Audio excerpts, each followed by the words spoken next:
everyone, and welcome back to my channel. I hope you're all well. So in this video we are going to be reviewing Avengers Age of Ultron. Now for me personally, this movie was, everything that I would have wanted from an Avengers movie and then some. I find it wicked that, they brought back all of the epic characters from the first movie and then expanded upon them, and the first Avengers film was already awesome, and then they kind of raised the bar to the next level as well.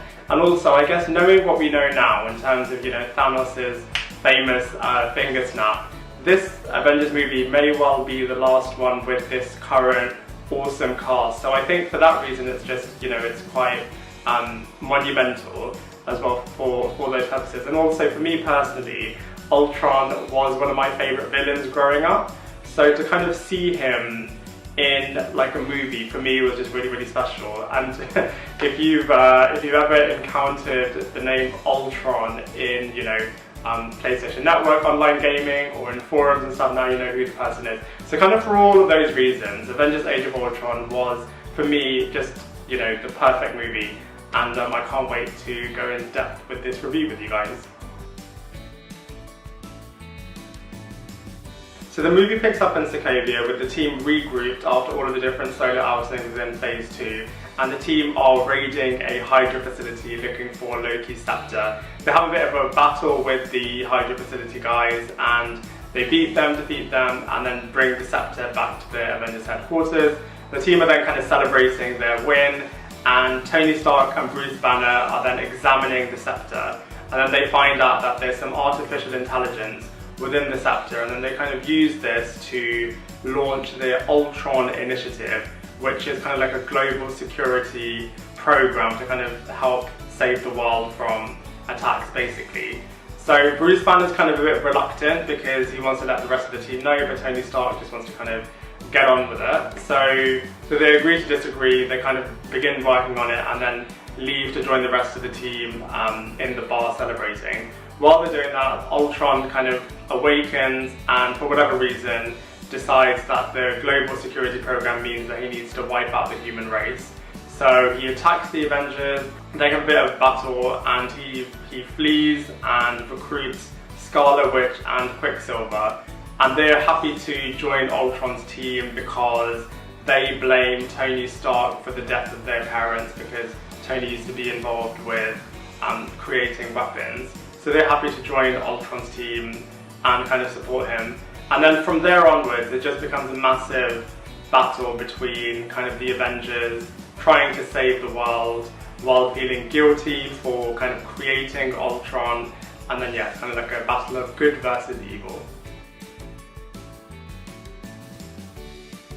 The cast of this movie are honestly just epic. The fact that they have all these superhero characters together in the Avengers is just mind-blowing in and of itself. But the fact that what they've done with the Marvel Cinematic Universe in terms of, really fleshing out all of these different characters and kind of creating solo movies for them, and then, really investing the audience's time in getting to know them, and then having like an ensemble movie is just awesome.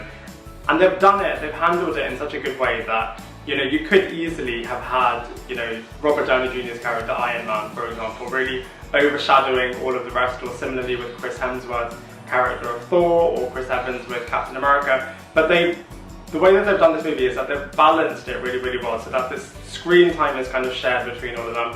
No one's kind of bigger than the movie is. So how they've handled, the ensemble cast, I think is excellent. It's a real shame that, one of the characters that everyone loves, which is Tom Hiddleston's Loki, isn't in the movie, which is a real shame. They did film some scenes with Loki, so a deleted scene that isn't in the movie but you can see it is one with him in it. But let's not focus on the ones that aren't there, let's focus on the ones that are there. So, like I said before, you have Chris Evans as Captain America, you have Chris Hemsworth's Thor, you have Robert Downey Jr.'s Iron Man, you have Mark Ruffalo's Hulk, you have Scarlett Johansson's Black Widow, and then you kind of have the supporting characters as well. So then you have Hawkeye, you have War Machine, and you also have Falcon, and you also have Nick Fury, and then you have the two new ones, which is Scarlet Witch and Quicksilver. So it could have very easily been, overkill, but they just handle it really, really well. And I think, the secret's out already that they also have Vision.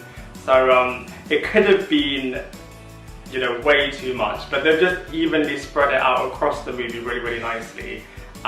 And the scenes where all of them are together for me are my personal favourites. So, you know, when they have all of their fight sequences, or when they're all just chilling and just like ripping each other to pieces in the bars, or when they're all trying to lift Thor's hammer. When it's like all of them together and they kind of have their comedy sequences, you know, with all of the different characters. Those are kind of like my favourite scenes. And then obviously Ultron as a villain, for me personally, I know a lot of other critics don't really like him as a villain. They felt like he wasn't as good as Loki. Obviously no one's going to be as good as Loki, but for me personally, I really like Ultron.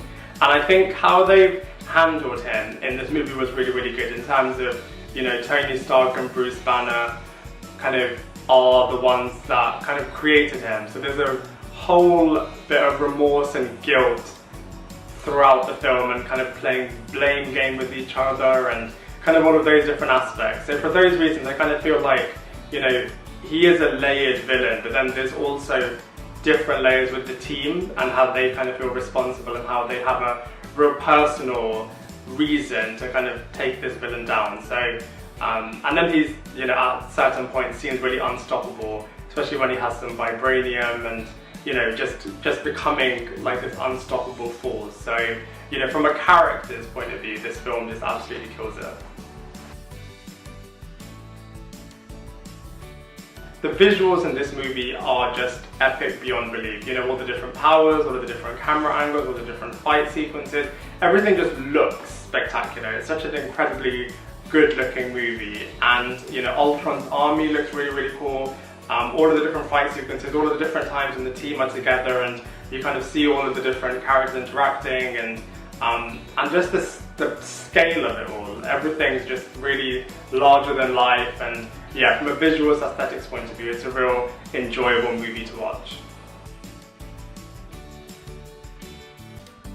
Comparatively to other Marvel movies, this is definitely one of my favourites. I love ensemble movies, and, you know, growing up, knowing all of the different Marvel characters and reading the Avengers comic, kind of seeing them all come to life is just, for me, just really rewarding. So, you know, comparatively to the other Marvel movies, this is definitely one of the more standout ones. All of the solo movies are really cool, and, you know, especially in phase 3, the solo movies do start involving all of the different other characters. But kind of having all of the Avengers together is just really cool to see. For me, I feel like, you know, the first Avengers movie was amazing, and this one just elevates it to the next level. Obviously Infinity War then elevates it further, but as far as the other Avengers movies goes, I feel like this one heightens it from the first one. And then in terms of the other Marvel movies, you know, this is definitely one of the best ones out there. Compared to like DC's Justice League, this completely blows that one out of the park. So, you know, comparatively to other films, this is definitely one of the best ones. Overall, I'm sure you can tell that I really enjoyed this movie. You know, the storytelling, the characters, the visuals, just everything that was at stake as well. I just feel like it was, you know, it had a real big responsibility of just really elevating the expectation from the first film, and from my point of view, it definitely did that. So I really enjoyed this movie, and because of those reasons, I'm going to give this an 8.5 out of 10. I'd love to hear what you think, so please let me know what you think in the comment section below. Otherwise, I look forward to seeing you in my next video.